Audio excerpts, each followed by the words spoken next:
자, 여러분 안녕하십니까? 자, 여러분 이번 시간에는요. 매경 테스트 적중 예상 문제 그 마지막 시간이 됐는데요. 이 파트는 지난 시간에 이어가지고요. 우리가 국제무역과 국제금융론에 대한 얘기예요. 근데 이쪽이 좀 어려워하시는 분들이 많아가지고 아예 포기를 하는 경우가 있거든요. 그래서 제가 이걸 다 그냥 설명드리는 것보다 그 출제 포인트와 출제 취지 있잖아요. 거기에 초점을 맞춰서 말씀드릴 테니까 여러분들이 이쪽 파트는 그 기본서 있잖아요. 기본서 거기 내용을 같이 펼쳐 놓으시면서 내용을 차근히 생각하면서 밑줄도 치시고 이 시간 내에 뭐 이렇게 해서 답 찾는데 초점 맞추지 마세요. 문제를 우리가 양을 막 쓸데없이 막 늘리지 않고요. 압축해서 여기다 집어넣었어요. 그러니까 실제 문제에서 이런 문제 같은 경우는 난이도가 되게 높은 문제에 속해요. 아셨죠? 10문제 뒤에 있긴 한데. 그러니까 여러분들이 그 출제 취지만 잘 생각하시면서 내용을 좀 이해하려고 노력을 해주세요. 자, 1번 한번 같이 보도록 하겠습니다. 다음 보기에서 국제무역에 대한 설명 중 옳지 않은 것을 고른다면 이렇게 있어요. 자, 가번, 나번. 한번 우선 살짝 답 좀 찾아보세요. 다번, 라, 마. 틀린 거 찾는 거야. 답이 나다, 마 틀렸습니다. 우선 가를 한번 볼게요. 여러분 핵쇼올린 정리라는 거 기억나십니까? 핵쇼올린 정리? 뭐가 핵쇼올린 정리예요? 핵쇼올린 정리는요. 우리가 국가 간에 무역을 할 때 어떤 나라는 뭘 수출하고 어떤 나라는 뭘 수입하는가 그 얘기를 하는 건데 손흥민은 왜 축구를 하고 류현진은 왜 야구를 할까요? 아이 뭐 뻔히 알고 있잖아. 류현진은 팔이 튼튼하고 손흥민은 다리가 튼튼해서 그렇겠죠. 저는 왜 이러고 있을까요? 팔도 부실하고 다리도 부실하니까 이러고 있겠죠. 무슨 말씀인지 아시겠죠? 그러니까 어떤 한 나라가 어느 상품을 수출하고 수입하는가 그걸 얘기할 때 야, 네가 가지고 있는 재능이 뭐가 뛰어나? 그걸 보는 거야. 자, 우리가 뭐 동남아 같은 아니면 중국 같은 데에는 자본이 풍부할까요? 노동이 풍부할까요? 값싼 노동력이 풍부하잖아. 미국이나 이런 나라들은 어떻게 보면 노동보다도 자본이 좀 풍부하다고. 싱가폴 이런 데는. 그렇기 때문에 우리가 자본이 풍부한 나라는 자본을 집약해서 생산하는 뭐 그런 제품의 비교 우위가 있는 거야. 컴퓨터라든가 노트북 이런 거고. 만약에 노동력이 풍부한 그런 나라에서는 노동 집약적인 어떤 옷감을 만든다거나 구두 만든다거나 아니면은 농작물, 농수산물 이런 거 있잖아요. 노동을 많이 사용하는 그런 거에 비교 우위가 있어요. 그래서 정리를 해보면 핵쇼올린 정리는 후진국 같은 경우에는요. 노동이 풍부하다고. 그래서 노동이 풍부한 나라는 풍부 국가는 자, 뭐에 비교 우위가 있다? 노동을 많이 쓰는. 그쵸? 우리나라가 장난감 신발 같은 거 할 때 옛날에 우리나라가 짱이었어요. 물론 지금도 그렇긴 하지만. 근데 지금은 어떻게 돼? 노동이 풍부한 중국이나 이런 동남아로 밀린다고. 인도 같은 데 가보면 아니 노동력도 풍부한데 걔네들 입장에서는 노동을 많이 사용하는 이런 방법을 쓰게 되는 거니까 우리나라는 비교 우위가 없어지게 되는 것이죠. 그래서 이게 바로 핵쇼올린 정리야.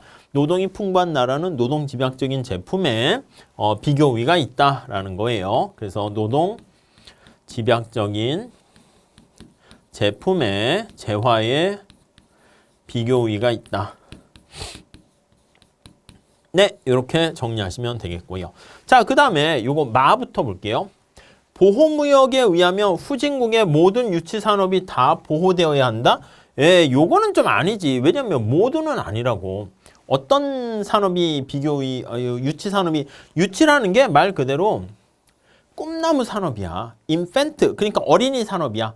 근데 무럭무럭 성장할 가망성은 있는, 그렇지만 지금 아직 보호가 필요한 그런 거예요. 그러니까 모두 다 그렇게 되는 건 아니죠. 그래서 이제 일부 특정 산업에 대해서 이렇게 보셔야 되는 거죠. 자, 그리고요. 여기 보시면 라를 볼게요. 국제무역은 모든 사람에게 이득이 되는 것은 아니다. 이거 맞는 얘기죠. 국가 간에 교역을 하게 되면 수출국, 수입국, 국가 전체적으로는 다 이득이야. 우리나라가 미국과 FTA를 체결했어. 그러면 우리나라 국민 모두 행복해져요? 그건 아니지. 우리나라 국가 전체 행복은 증가하는데 그 안에 왜 미국에 수출을 하는 뭐 현대자동차 이런 데는 이득이야. 근데 농산물을 수입하는 농부 입장에서는 경쟁자들이 오니까 손해를 본다고요. 그러니까 당연히 피해를 보는 거죠. 근데 국가 전체적으로 봤을 때 현대자동차라든가 이런 쪽에 플러스가 피해보다 마이너스보다 더 크기 때문에 국가 전체적으로 봤을 땐 플러스 이득이다. 이렇게 얘기하는 겁니다. 이거 중요한 표현입니다. 다음 4번 볼게요. 각국이 비교 위에 있는 상품에 특화해서 무역하는 이유는 자국이 생산할 수 없는 상품을 얻을 수 있기 때문이다. 여러분, 비교 우위라는 것은요. 제가 축구를 못해서 손흥민 같이 축구를 안 합니까? 한대니까 저도 축구를 잘 못해서 그렇지. 제가 야구를 아예 못해가지고 지금 류현진 같이 투수 안 합니까? 잘 못해서 그렇지. 그러니까 비교 우위라는 것은 아예 생산할 수 없는 게 아니라 생산을 할 수 있는데 잘 못하는 거예요. 무슨 말씀인지 아시겠죠? 좀 더 잘하는 애가 그걸 생산하는 게 맞다. 이렇게 보시면 돼요. 제가 요리를 못하겠습니까? 하겠죠. 맛이 없어서 그렇죠. 무슨 말씀인지 아시겠죠? 네, 그거 잘 보시면 될 것 같습니다. 없는 이건 아니라고요. 다음 나번 봅시다. 수출 상품에 대해서 보조금을 지급하면 이건 좀 어려워요. 보조금을 지급하게 되면은 이게 조세를 부과하거나 보조금을 지급하거나 이렇게 되면 조세가 관세예요. 이거 텍스라고 보시면 돼요. 텍스를 부과한 거랑 마찬가지로 수출업자의 이익보다 소비자의 손실이 더 커서 사회적인 순손실이 발생한다 이렇게 나와 있는데 사실 요 문제 안에 소비자의 손실 이걸 가지고 얘기했는데 그것까지는 좀 어려워. 그러니까 그거는 공부 좀 되신 분들은 좀 더 보시고 여러분들은 여기까지만 해 주셔도 돼요. 뭘 하시냐면 보조금을 부과하나 관세를 부과하나 전부 다 사회적 후생 손실이 발생한다. 여기에 초점을 맞춰주시면 좋겠습니다. 아셨죠? 네, 이 정도 정리하도록 하겠습니다. 자, 내용, 핵심 올린 정리라든가 여러 가지 국제무역과 관련된 얘기들 나와 있으니까 좀 잘 정리를 해주세요. 좋은 질문들입니다. 자, 다음 2번. 다음 스토리를 읽고 보기에서 올바르게 서술하지 않은 것을 고른다면 네, 여기 보시면 엘사와 안나가 핀과 옷을 만든대요. 엘사는 핀을 만드는데 2시간이 걸리고 이게 노동시간이 2시간 걸린다라고 보시면 되겠어요. 옷을 만드는데 4시간 걸린대요. 안나는 핀을 만드는데 4시간 걸리고 옷을 만드는데 6시간 걸린다. 여러분 이거를 찾는 건데요. 답 찾는 게 중요한 게 아니에요. 답은요. 여기 보시면은 이렇게 나와 마 이렇게 나오는데 그거 말고요. 우리 전에 본 것처럼 이 비교 우위로 만드는 표 있잖아. 그것만 작성하시면 돼요. 한번 잘 볼게요. 자, 우선 플레이어는 2명 있는 거 아시겠죠? 엘사와 안나, 겨울왕국의 주인공들입니다. 이렇게 돼 있어요. 이렇게 한번 보시죠. 엘사, 안나 이렇게 있어요. 자, 뭐를 생산합니까? 맞아요. 핀과 옷을 생산합니다.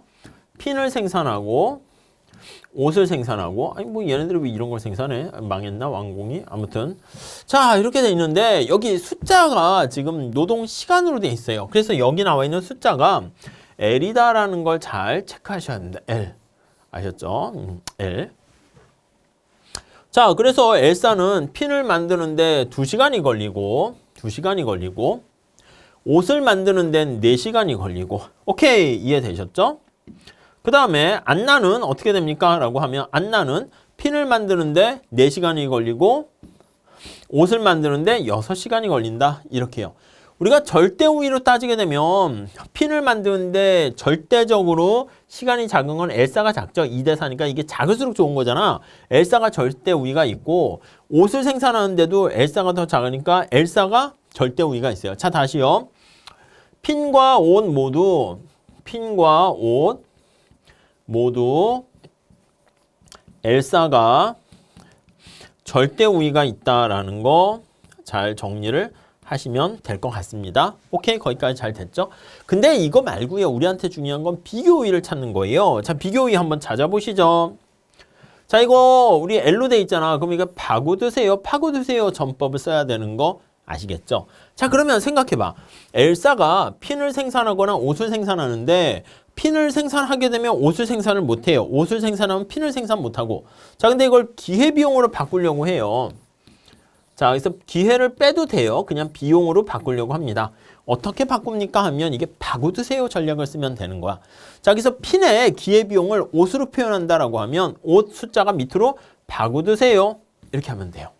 아시겠죠? 자 옷의 기회비용을 나타낸다. 핀의 숫자를 밑으로 파고드세요 이렇게 하면 됩니다. 아셨죠? 기계적으로 하세요. 자, 그 다음에 여기 한번 봅시다. 자, 안나도 핀의 기회비용을 옷으로 표현합니다. 파고드세요. 6분의 4 이렇게 되는 것이고 안나가 옷의 기회비용을 핀으로 표현합니다. 4분의 6 이렇게 되는 거예요. 아시겠죠? 자, 그러면 이때 어느 나라가 비교 우위가 있습니까? 라고 하면은요. 이렇게 정리하시면 돼. 어느 나라가 비교 우위가 있습니까? 라고 하면은요. 이 기회비용으로 바꾼 그 숫자가 작을수록 좋은 거야. 그럼 핀 입장에서 보면 어떻게 돼요? 엘사는 4분의 2 여기 가리시고 안나는 6분의 4 하니까 어느 게 더 작아요? 이게 더 작잖아. 옷은요? 얘가 더 작잖아. 그래서 엘사는 여기 핀의 비교 우위가 있고 안나는 옷의 비교 우위가 있다. 여기까지만 찾으시면 좋겠어요. 아셨죠? 나머지 그거 체크하시면 돼요. 그렇게 보시면 되겠고 그 다음에 요거 마번 보시면 엘사와 안나 모두에게 이득이 되는 거래 상대 가격은 어떻게 됩니까? 하면 핀 한 개에 옷 몇 개. 여기 보시면 옷 몇 단위와 몇 단위 사이다. 이 관심이 핀이의 옷이에요. 핀 한 개에 대해서 관심사가 핀이 관심사야. 그러면 핀에 초점을 맞춰서 보세요. 자, 핀에 초점을 맞춰서 보시면 이게 핀에 초점 맞춰서 본 거라니까. 둘 다 윈윈 된다라고 하면 어디에 초점을 맞춰서 우리가 봤을 때 비교 우위가 있습니까? 하면 요거 사이가 어떻게 돼? 4분의 2에서 여기 6분의 4 사이다. 이렇게 정리를 하시면 될 것 같습니다. 아셨죠? 뭐 그런 정도만 내용 정리하시면 되겠어요. 자, 여기서 뭐 그렇게 정리하시면 되니까 한번 그거 나머지들은 좀 체크를 해 두시면 좋겠습니다. 3번 볼게요. 똑같습니다. 똑같아요. 한국과 미국이 와인과 치즈 두 가지 상품 이렇게 아예 표로 돼 있잖아. 그럼 여기 나와 있는 숫자가 생산량인지 아니면 노동의 투입량인지 그걸 보셔야 돼. 근데 여기 나와 있는 것은요. 노동만 하나 투입하고 있는 상황인데 여기 나와 있는 것은 재화 한 단위를 생산하는 데 있어서 소요되는 노동량은 다음과 같다. 이렇게 돼 있습니다. 자, 그러면 여기 나와 있는 숫자는 바로 뭘 뜻합니까? 하면 노동이다라는 거 잘 생각하시면 되겠어요. 자, 그러면 여기서 노동 투입량이야. 자, 그러면 첫 번째 절대 우위는 어떻게 있습니까? 하면 가능한 한 작을수록 좋은 거잖아요. 한국은 와인을 생산하는데 3명이 달라붙고요. 미국은 2명이 달라붙어. 누가 더 절대 우위가 있습니까? 미국이 절대 우위 있지. 노동의 투입량은 작을수록 좋은 거잖아요. Q, 아웃풋은 클수록 좋고. 자, 그러니까 와인 같은 경우에는 어느 나라가 절대 우위가 있습니까? 하면 절대 우위는 네, 여기 나와 있는 것은 미국. 치즈도 미국이 숫자가 작네. 그래서 와인과 저기 나와 있는 치즈의 절대 우위는 자, 이건 둘 다 안타깝게도 미국이 절대 우위가 있고 미국이 절대 우위가 있습니다. 이해 가시겠죠? 자, 근데 여기서 좀 더 들어갑니다. 근데 그러면 미국이 둘 다 잘하니까 와인과 치즈 다 미국이 생산하고 우리는 아무것도 하지 마? 그게 아니라니까. 미국이 몸뚱아리가 하나 있는 거예요. 쉽게 얘기하면. 그러니까 와인에도 좋고 치즈에도 좋은데 상대적으로 더 잘하는 거에 우리가 올인을 하는 거죠. 그게 전문화가 되는 거 아니겠습니까? 그러면 이걸 전문화로 만들려고 하면 비교위가 있는 걸 찾으려고 하면요. 여기 나와 있는 것처럼 이거를 파고드세요 전략을 써가지고 L이니까 파고드세요 전략을 써가지고 비교 우위론으로 우위를 찾기 위해서 우위는 여기 나와 있는 숫자를요. 기회비용으로 전환을 시켜야 돼요. 숫자를. 어떻게 전환시킵니까? 이거 기계적으로 하세요. 파고드세요 전략을 쓰세요. 안 그렇고 뭐 이걸 하나 증가시킬 때 뭘 포기하고 안 돼. 시험장 가면 여러분들 머리가 안 돌아간다니까요. 그러니까 우리가 체계적으로 기계화시키는 거예요. 무슨 말씀인지 아시겠죠? 자, 시스템적으로 문제를 푸셔야 됩니다. 자, 한국이 와인과 치즈 이렇게 하면 안 돼요. 이렇게 하면은 한국과 미국이 와인 할 때 이렇게 하는 게 아니라 우리나라가 와인을 생산할까 치즈를 생산할까 이렇게 봐야 되는 거죠. 파고드세요니까 와인의 기회비용은 어떻게 됩니까? 치즈로 나타나면 6이 밑으로 파고들면 돼. 아시겠죠? 자, 치즈의 기회비용은 와인이 3이 밑으로 파고들면 돼요. 이해 가시죠? 자, 다음에 자, 와인의 기회비용을 미국으로 따지면 5가 밑으로 파고들면 되고요. 치즈의 기회비용을 밑으로 가면 2가 파고들면 됩니다. 이해하시겠죠? 자, 이랬을 때 우리 여기에서 네, 색깔을 무슨 색깔로 할까? 이걸 할까요? 자, 숫자가 작은 게 우리가 비교 우위가 있어. 자, 그러면 한번 보세요. 이제는 이렇게 얘기한 다음에 와인의 비교 우위가 있는 국가면 이렇게 보셔야 돼요. 그러면 한국은 6분의 3, 미국은 5분의 2. 어디가 더 작아요? 6분의 3이 더 작지. 그렇잖아요. 그래서 요게 더 2분의 1이고, 아이고, 죄송해요. 이게 더 작지. 5분의 2가 더 작죠. 요게 더 작으니까 미국은 와인의 비교 우위가 있다라고 보시면 되겠고요.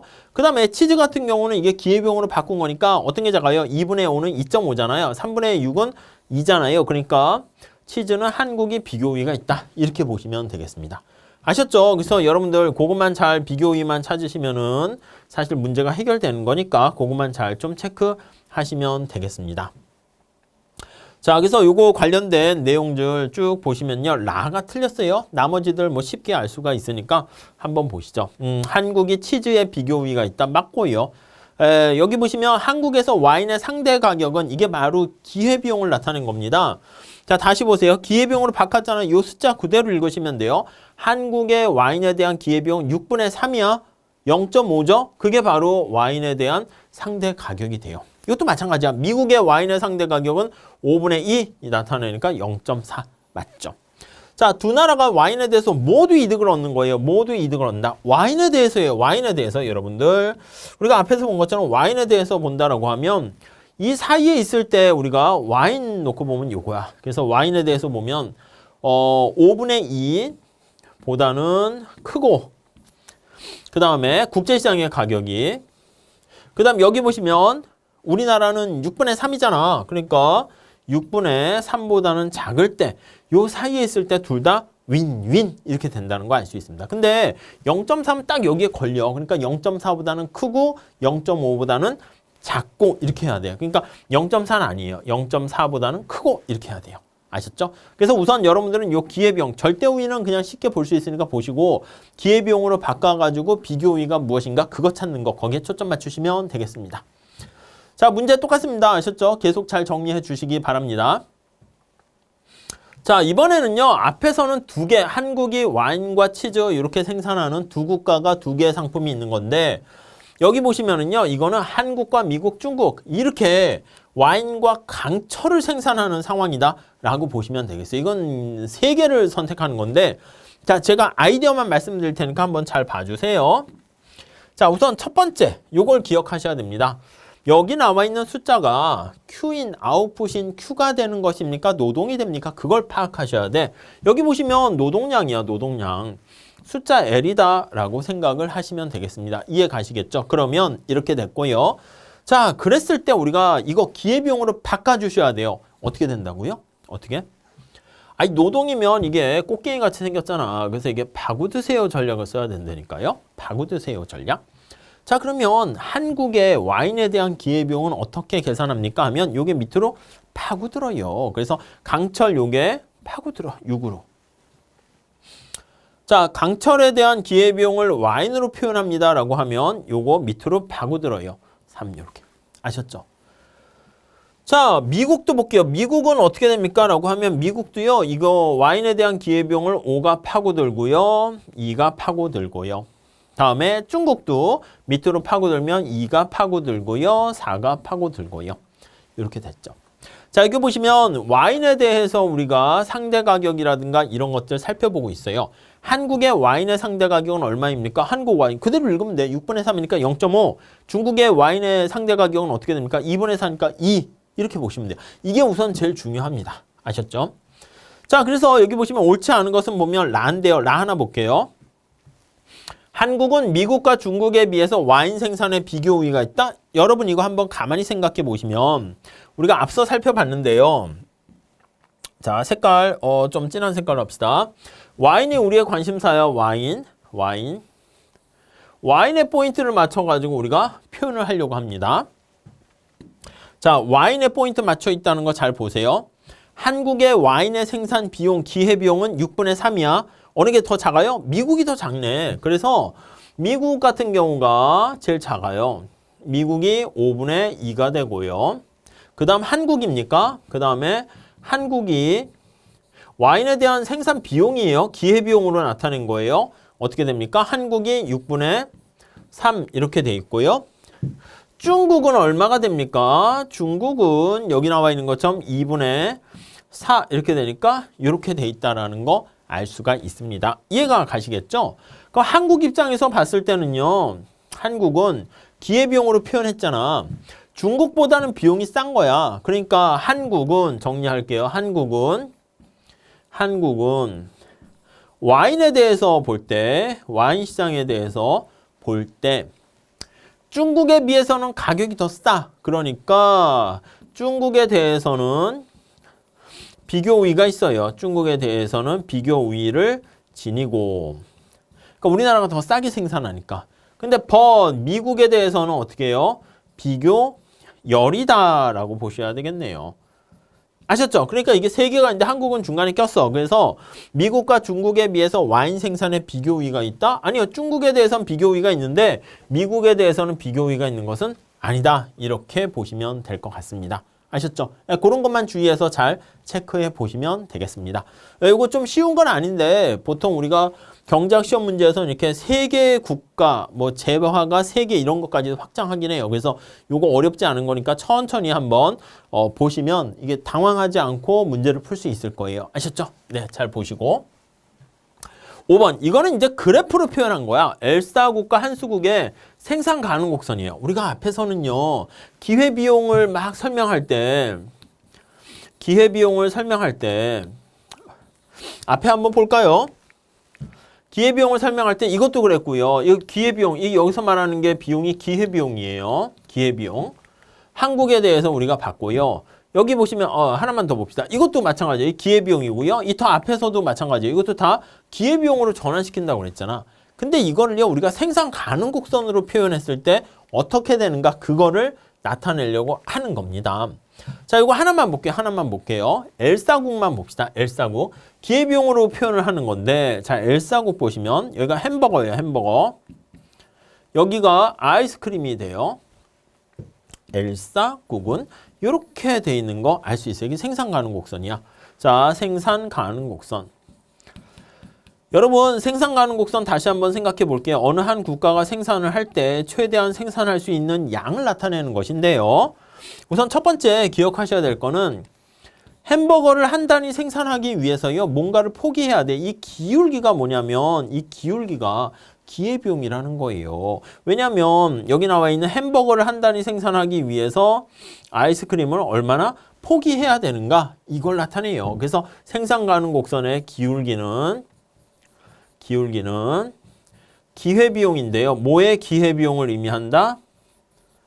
자, 아이스크림이에요. 햄버거입니까? 네, 여기 보시면은 수평축이 햄버거잖아. 관심사가. 그렇게 되니까 기울기는 햄버거의 기회비용을 뜻한다. 이것만 기억하시면 되겠습니다.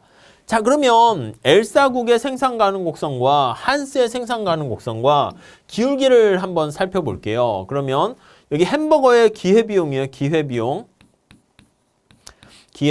자, 기회비용은 어떻게 됩니까? 라고 하면 다시 햄버거의 기회비용입니다. 자, 다시 보세요. 기울기가 얼마야? 2잖아. 2. 5분의 10 하니까 이게 2 이렇게 되는 거예요. 그러니까 햄버거의 비용이 2가 되고요. 한수국의 햄버거의 기회비용은 햄기회비용이네요. 어떻게 됩니까? 이거요. 이게 주황 색깔이잖아. 이게 10분의 5, 2분의 1인 거 아시죠? 그러면 2분의 1 이렇게 되는 거야. 자, 그러면 다시 한번 정리합시다. 자, 햄버거에 포인트가 맞춰 있는 거야. 햄버거에 포인트가 맞춰 있는데 햄버거에 대한 L4국의 기회비용은 2인데 한수국은 2분의 1이야. 어느 나라가 햄버거를 더 싸게 생산합니까? 자, 다시요. 기회비용이잖아. 더 싸게 값이 작을 때가 비교 우위가 있는 거예요. 그렇기 때문에 한수국이 햄버거에 비교 우위가 있다. 이것만 잘 생각하시면 돼요. 문제도 거기에 포인트를 맞춰줘요. 자, 그래서 여기 한번 볼게요. 가번, 한수국은 아이스크림의 상대 가격이 L4국보다 크다? 여기 보시면 한수국이잖아. 한수국은 어떻게 돼요? 햄버거의 기회비용, 햄버거의 가격이 싸요. 생산하는 비용이 싸기 때문에. 그러니까 뒤집어 보면은요. 아이스크림의 상대 가격은 훨씬 더 크다. 이렇게 되는 거죠. 그러니까 이걸 뒤집어 얘기하면 한수국은 햄버거의 상대 가격이 싸다. 이렇게 보시면 되겠습니다. 이해하시겠죠? 그렇게 정리하시면 되겠습니다. 자, 자유무역 할 때 햄버거 2개에 아이스크림 5개가 교환될 수 있다. 우리가 햄버거 2개에 아이스크림 5개면 햄버거의 가격을 아이스크림 나타내면 어떻게 돼요? 햄버거 하나당 아이스크림 몇 개를 이렇게 우리가 주고받는 거예요? 2개랑 5개니까 하나에다가 2.5개를 서로 교환하는 거잖아. 햄버거의 가격이 어떻게 됩니까? 하면은 아이스크림으로 계산하게 되면 2.5가 된다는 뜻입니다. 이해 가십니까? 그러니까 2.5가 될 때 교환될 수 있나? 그런데 우리 햄버거의 기회비용이 2와 2분의 1 사이야. 그러니까 2분의 1과 2 사이가 되었을 때 이랬을 때 이게 교환이 이루어진다고. 이 점은 어떻게 돼요? 이거 밖에 있는 거잖아요. 그러니까 당연히 이거는 바로 교환이 이루어질 수 없다. 이렇게 보시면 되겠어요. 이게 조금 어떻게 보면 어려울 수 있어요. 그래서 교환이 이루어지려면 2분의 1과 2 사이에 있을 때 둘 다 윈윈 교환이 이루어져서 윈윈 얻게 된다. 이렇게 보시면 될 것 같습니다. 그 정도만 잘 보시면 되겠습니다. 자, 그래서 기회비용 따졌더니 한수국은 햄버거의 기회비용이 싸니까 한수국은 햄버거의 비교 우위가 있고 아이스크림은 엘사가 있다 이래야죠. 이 거꾸로 바뀌었죠. 그래서 띵 이렇게 보시면 되겠어요.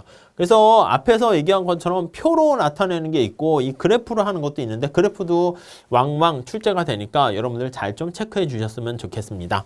자, 이거는 표로 나타낸 거예요. 자, 우선 앞에서요, 이 표를 나타내는 거 했을 때 이 숫자가 L이냐 Q냐 봐야 되는데 여기서 한번 잘 보세요. 생산 요소는 노동뿐인데 하루에 생산하는 제품의 양이야. 그러면 이게 우리 지난번에 기본 익힌 문제에서 봤는데 이게 Q가 되는 겁니다. Q. 여러분 Q가 되면 이걸 기회비용으로 나타낼 때 어떻게 나타냅니까? 하면은 이게 올라타세요. 제가 이렇게 했어요. L이면 내려가세요. 이렇게 되고 그러면 미국 입장에서 강철에 대한 기회비용을 Y인으로 표현합니다. 그럼 올라타면 돼요. 10이 올라타면 돼. 자, Y인의 기회비용을 강철로 하면 6이 올라타면 돼요. 이해가시죠? 자, 한국도 볼게요. Y인에 대한 기회비용으로 나타낸다. 5가 올라타면 되고요. 강철로 표현한 Y인의 기회비용은 2가 올라타면 됩니다. 이렇게. 여기까지 됐죠? 그 다음에 이게 기회비용으로 나타낸 것이고 그랬을 때 강철을 생산한다고 하면 미국은 6분의 10인데 한국은 2분의 5야. 훨씬 더 작은 숫자가 기회비용이 있는 거예요. 2분의 5보다 6분의 10이 더 작으니까 미국은 강철의 비교 우위가 있고요. 와인에 대해서는 여기 나와 있는 것처럼 5분의 2가 더 작으니까 한국이 비교 우위가 있다. 이렇게 보시면 될 것 같습니다.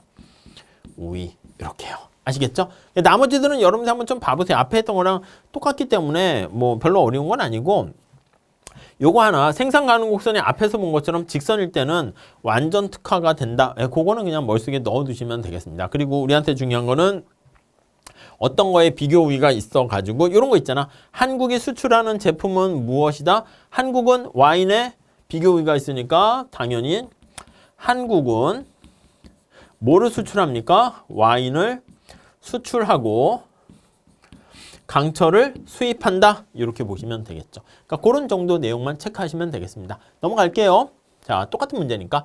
자, 다음에 환율과 국제수지에 대한 다음 설명 중 옳지 않은 것은 이 여러 가지가 다 나와 있긴 한데요. 한번 여기 보시면 네, 여기 한번 볼게요.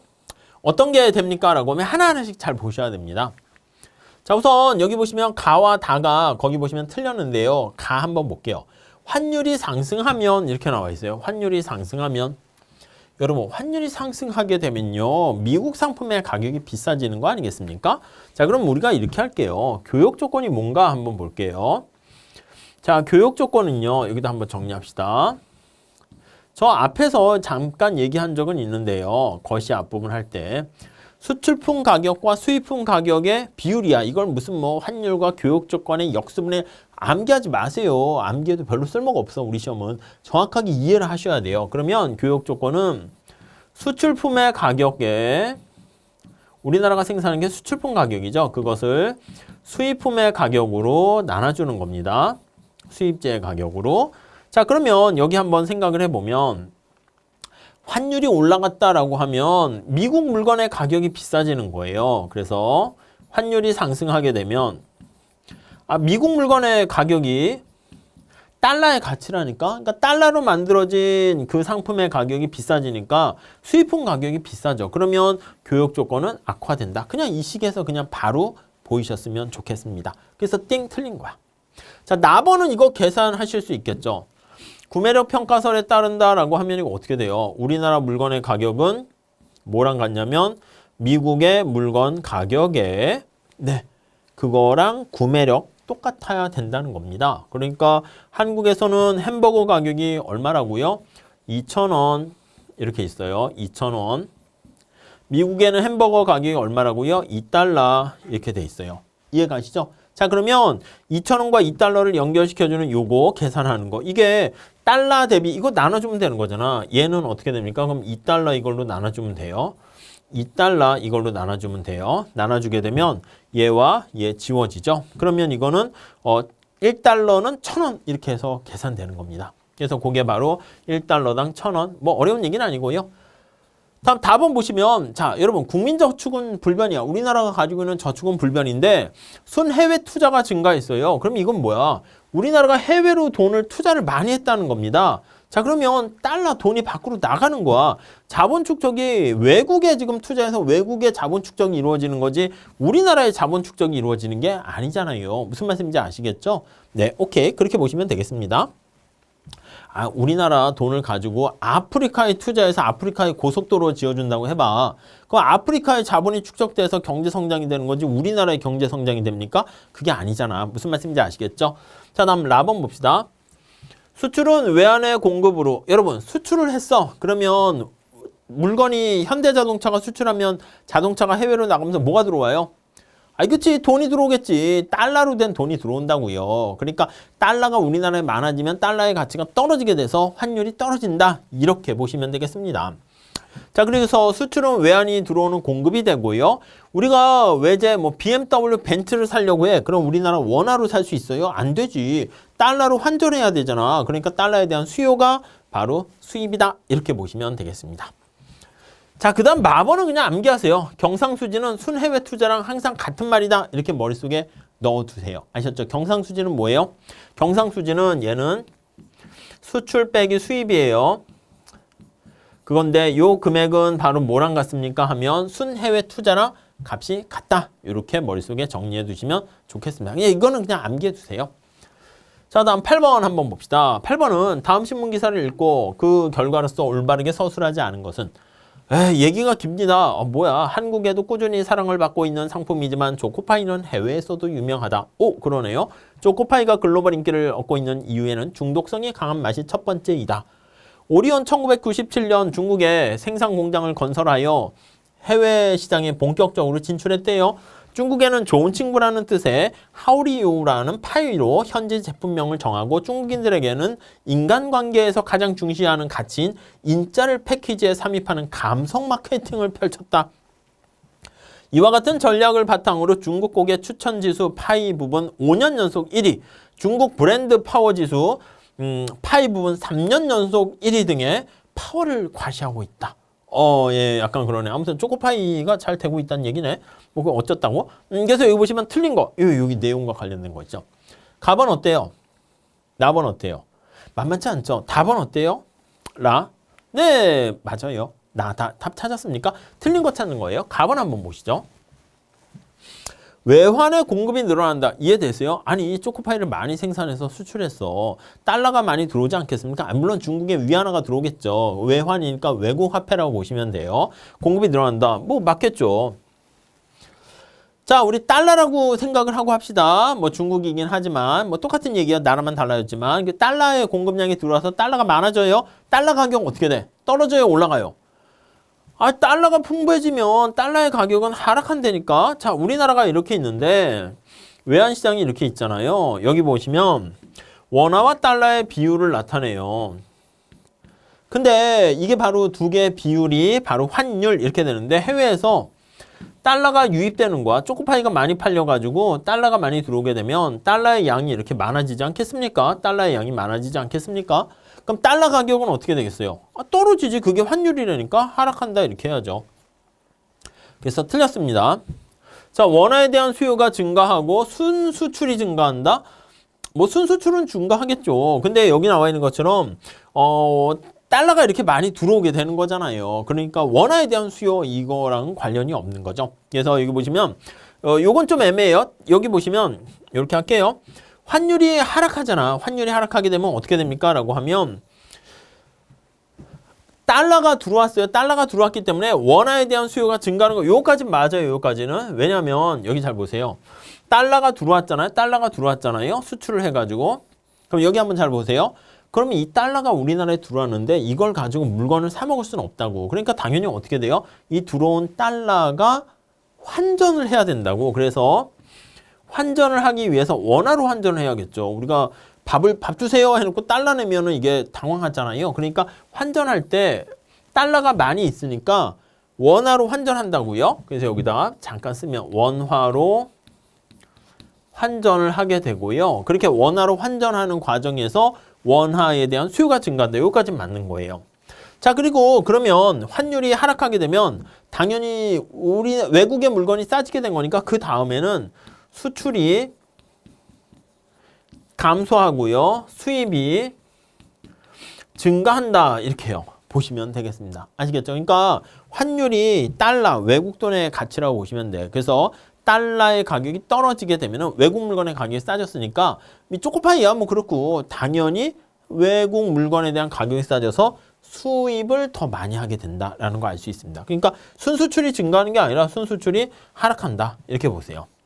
그리고 해설에는 뭐 뒤에 상쇄된다 해가지고 이제 뭐 표현하는데 그냥 이거 그냥 불변 또는 하락으로 해주세요.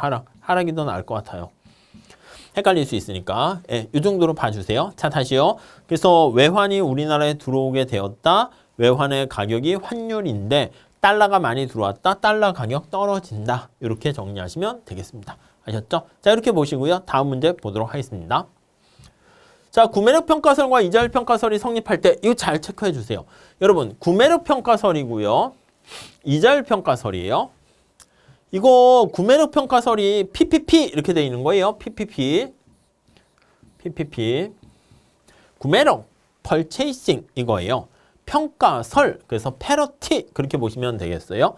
purchasing, 구매력이니까 power, parity. 이게 뭡니까? 라고 하면요. 이거는요. 우리나라 요 상품의 가격은 환율, 외국 상품의 가격 이렇게 돼 있는데 우리한테 관심 있는 건 이걸 가지고 쓰진 않고요. 요거를 변화율로 바꿔서 우리가 표현을 하게 될 겁니다.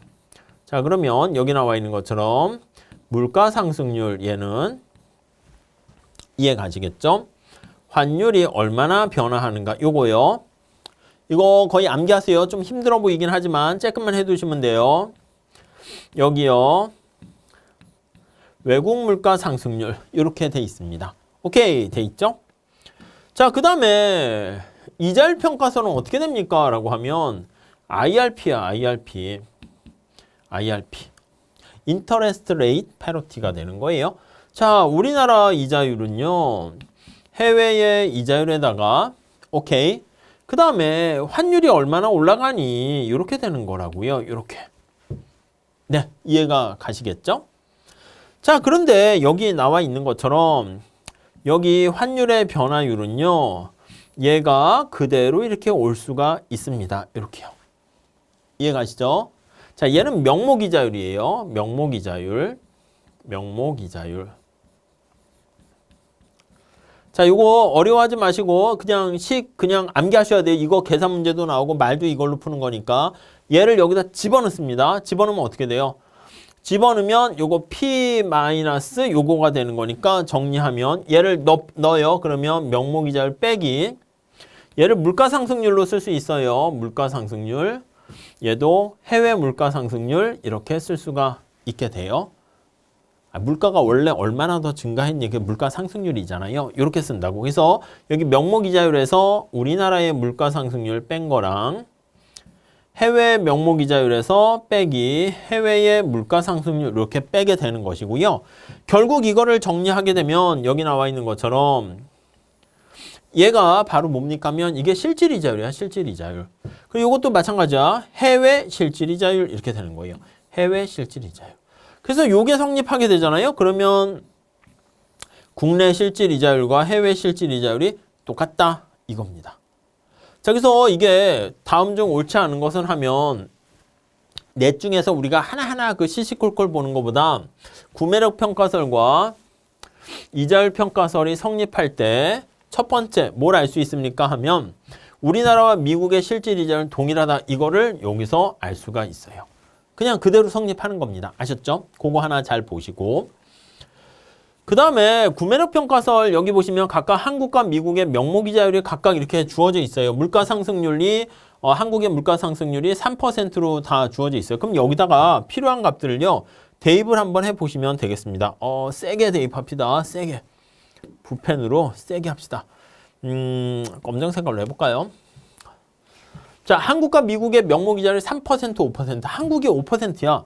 얘가 5%라니까 5%. 이해 가십니까? 미국은 얼마라고요? 3%. 그럼 이게 환율의 변화율을 우리가 계산해낼 수가 있겠죠. 그리고 한국의 물가 상승률이 연 3% 이렇게 돼 있어요. 한국의 물가 상승률이 얘가 연 3% 이렇게 돼 있는 거 알 수가 있을 거예요. 자, 그러면 정리를 한번 해보도록 하겠습니다. 자, 얘가 명목이자율이 5%고 얘가 3%니까 얘 구할 수 있죠. 얘 얼마야? 환율의 변화율은 얼마예요? 예. 2%. 이해하시겠습니까? 얘가 2%야. 얘가 2%야. 2%. 그럼 미국의 물가 상승률 얘 구할 수 있을까요? 여기 색깔 뭘로 해야지 강력할까요? 예. 구할 수 있을까요? 있지. 여기가 3%인데 얘가 2%면 얘는 1%. 이렇게요. 이렇게 구하는 거야. 그래서 여기 나와 있는 것처럼 미국의 물가 상승률은 여기 있는 것처럼 1%가 될 것이다 라는 거 우리가 예상을 할 수가 있게 됩니다. 그리고 실질이자율은 동일하게 되는 것이고요. 미국의 실질이자율은 어떻게 됩니까? 요거 두 개 똑같은 거잖아요. 그래서 우리나라 실질이자율하고 뭐 똑같긴 해요. 그러면 미국의 요게 IF가 3%인데 미국의 물가 상승률이 1%잖아요. 그러니까 요게 3%, 요게 1%잖아. 그러니까 3%, 1%니까 2%로 일정하다. 이렇게 보셔야죠. 그러니까 1%가 아닙니다. 이렇게. 그리고 여기 나와 있는 원달러 환율은 1년 후에 어떻게 될 것 같습니까? 라고 하면은요. 1년에 1% 상승이 아니라 여기 있잖아. 2% 상승할 걸로 예상된다. 이렇게 보시면 되겠습니다. 이게 약간 버거워요. 버거운 건데 이거 두 개씩만 머릿속에 잘 기억해 두세요. 구매력 평가설, 이자율 평가설 암기해 두셔야 됩니다. 그래가지고 내용을 적용하시면 되겠습니다. 아셨죠? 자, 다음 10번 한번 풀어보도록 하겠습니다. 자, 한국과 중국의 물가지수와 명목 환율의 변화를 나타내고 있습니다. 다음 서술 중 옳지 않은 것은 이렇게 나와 있어요. 자, 이거는요. 요 내용을 이제 살짝 보는 것보다는 우리가 물가가 환율에 영향 미친다? 무슨 평가설? 환율 뭐랑 관련이 있어요? 구매력 평가설을 잘 보셔야 되겠죠. 구매력 평가설. PPP야, PPP. 아시겠죠? 구매력 평가설. 잘 정리 좀 해주세요. 구매력 평가설 이런 것들. 자, 그러면 어떤 게 구매력 평가설입니까? 라고 하면요. 우리나라 물가는요. 환율, 해외 물가와의 관계 이렇게 돼 있는 거예요. 이거 변화율로 나타내주면 되는 거죠. 자, 어떻게 합니까? 이거요. 변화율로 나타낸다라고 하면 여기 나와 있는 거 물가 상승률은 우리나라의 물가 상승률은 요거요. 환율의 변화율에다가 곱하기는 더하기 이렇게 되는 겁니다. 자, 그러면 여기 해외의 물가 상승률 이렇게 돼 있는 거 알 수가 있어요. 오케이, 이해되시죠? 자, 그래서 우리가 확인할 수 있는 게 요거예요. 환율은 어떻게 결정됩니까? 하면 우리나라 물가 상승률에서 해외의 물가 상승률을 뺀 게 바로 환율이다. 이렇게 보시면 돼요. 자, 그래서 여기 보시면 물가 지수와 관련된 명목 환율의 변화를 나타내고 있습니다. 이해 가시죠? 다음 보기 중 옳지 않은 것은 이렇게 나와 있어요.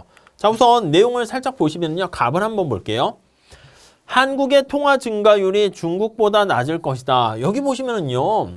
우리나라는 물가가 어떻게 됐어요? 올라갔잖아요. 중국은 물가가 어떻게 됐어요? 떨어졌잖아요. 우선 물가는요. 우리가 화폐 수량설 생각해 보시면 왜 물가가 상승할까요? 왜? 돈을 많이 풀어서. 그러니까 우리나라가 돈을 많이 풀었다라는 걸 알 수가 있는 거야. 그러니까 통화 증가율이 우리나라가 더 높다 이래야죠. 낮을 것이다 했으니까 틀렸다니까. 그쵸? 그 정도 봐주시면 되겠고요. 그 다음에 이거요.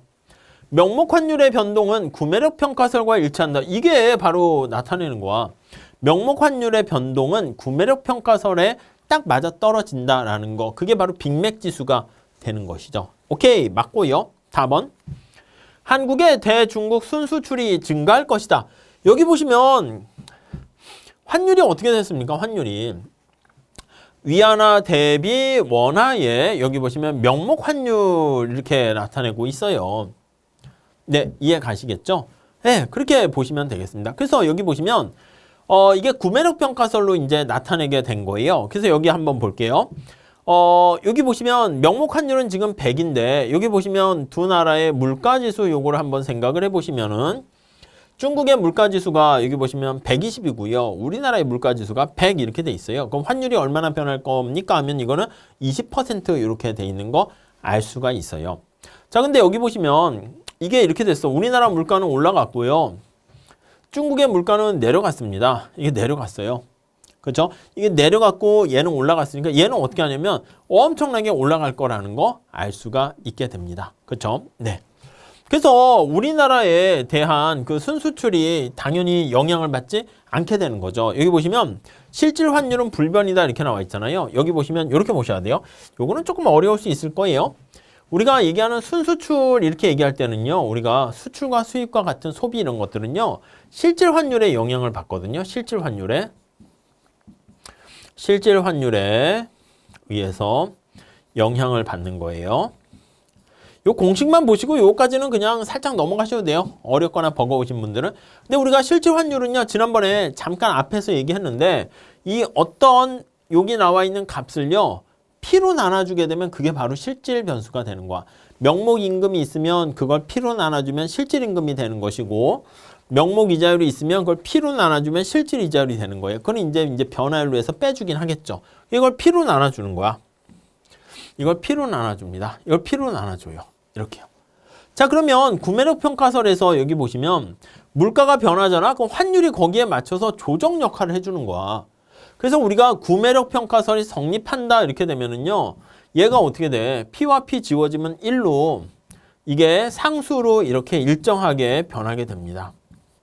자, 그렇기 때문에 우리가 실질 환율 자체는요. 구매력 평가설이 성립이 한다라고 하게 되면은 여기 나와 있는 것처럼 물가가 뭐 20% 올라갔고 중국의 물가가 떨어지고 명목 환율이 변화가 이게 올라간 거 계산해 보셔도 되는데요. 그렇게 되면은 실질 환율은 일정하게 돼요. 그럼 실질 환율은 불변이 되면은 순수출은 그런 상황에서는 영향을 받지 않는다. 이렇게 보시면 되겠습니다.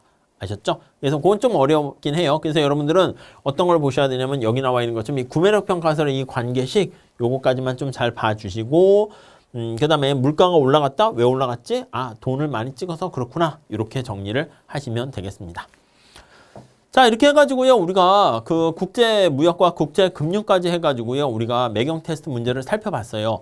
그래서 제가 꿈꾸는 매경 테스트 그 수준이 여러분들이 그냥 와, 나 그냥 최저 점수 등급만 딸래 그거는 아닌 것 같아요. 그래서 여러분들이 이 강의를 좀 일부러 좀 컴팩트하게 찍긴 했는데요. 더 늘릴 필요가 없어요. 제가 말씀드리지 않은 것은 시험 문제 안 나온다 보시면 돼요. 그러니까 이걸 한 반복해서 한 2번, 3번 이렇게 보시면서 문제를 꼼꼼히 푸시고 매경 테스트에서 출간한 기본 그 교재가 있거든요. 그걸 한번 좀 봐보세요. 거기에 문제가 있고요. 거기 홈페이지에 가보면은 관련된 모의고사가 있어요. 그걸 좀 풀어보세요. 제가 여기에서 설명드리지 않은 몇 개 문제 있잖아요. 그 기본서에 나와 있는 그 문제들 그런 건 따로 찍어가지고요. 여기다가 계속 업로드를 할 테니까 여러분들 그것만 잘 팔로우 해주시게 되면은 충분히 경제 파트에서는 최고 점수를 받을 수 있을 거예요. 조금만 더 해보세요. 조금만 더 하면 금방 최고 점수를 받을 수가 있어요. 아셨죠? 자, 마무리 잘 하시고요. 이렇게 해서 실제 좋은 성과를 거뒀으면 하는 바람입니다. 자, 여기서 마치겠습니다. 감사합니다.